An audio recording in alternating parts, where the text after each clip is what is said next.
A single thread. Thin, light, so fragile.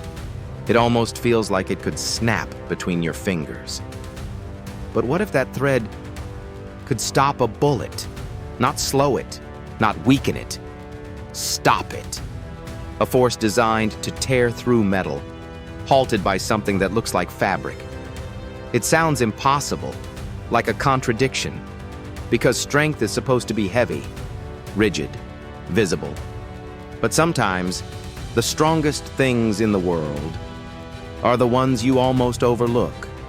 This is Forgotten Minds, where quiet discoveries become invisible shields, and the people behind them are often left out of the story they changed. She was born in 1923, in New Kensington, Pennsylvania, in the United States, a daughter of immigrants. Her father worked in a steel mill, a place of heat, noise, and relentless labor. But he carried something else home with him: curiosity. He loved nature, collected plants, studied the small details of the world most people ignored, and he passed that on to her. Her mother, on the other hand, was a seamstress, precise, patient, working with fabric, thread, structure. Two different worlds, science and material, observation and creation, and somewhere between them, her path began to form. As a child, she didn't dream of becoming a chemist. She imagined medicine, becoming a doctor, helping people directly. But life rarely follows a straight line. After graduating from college with a degree in chemistry, she needed a job.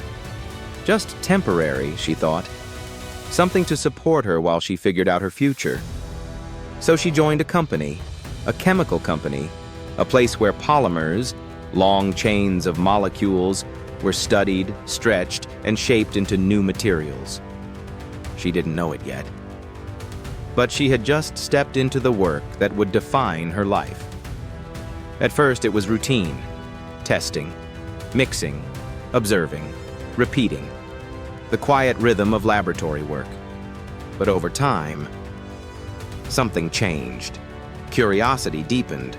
Questions grew, because polymers weren't just materials. They were possibilities, flexible, adaptable, capable of becoming things the world had never seen before. And then, a problem emerged.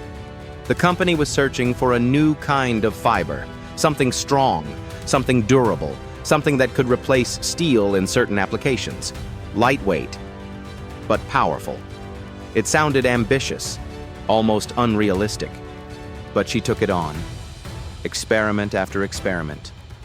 Most failed, some showed promise, but not enough. And then, one day, she created something different. A solution that didn't behave the way it should. Instead of being clear and viscous, it was cloudy, thin, almost watery. By all expectations, it should have been discarded. A mistake. A failure. Something to throw away and start again. But something in her paused. Because sometimes, breakthroughs don't look like success. They look like errors. She insisted on testing it, even when others hesitated, even when the equipment operators were unsure, worried that the unusual solution might damage the machinery. Still, she pushed forward. And when the fibers were spun, something extraordinary happened. They were incredibly strong, not just slightly better, not just improved, unprecedented.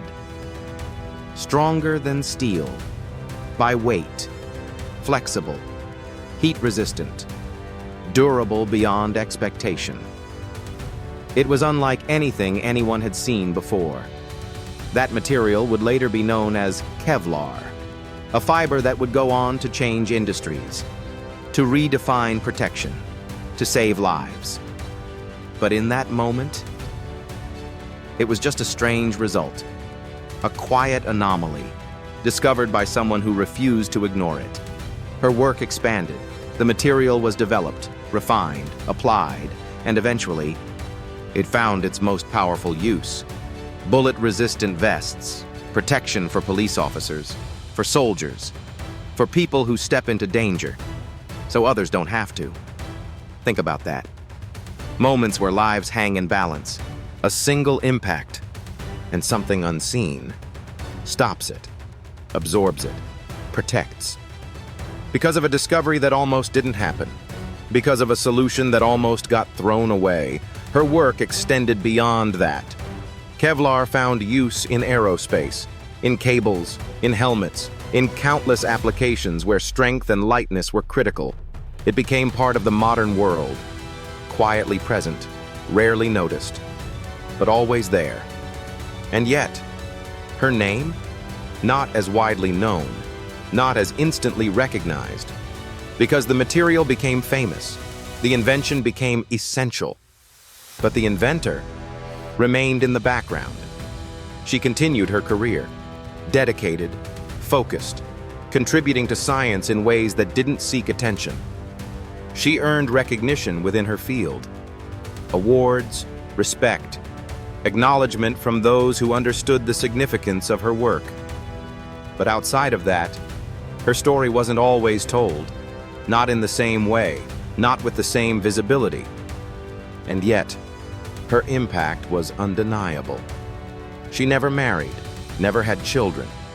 Her life was her work, her curiosity, her commitment to discovery, and perhaps her quiet understanding that what she had created would outlive her.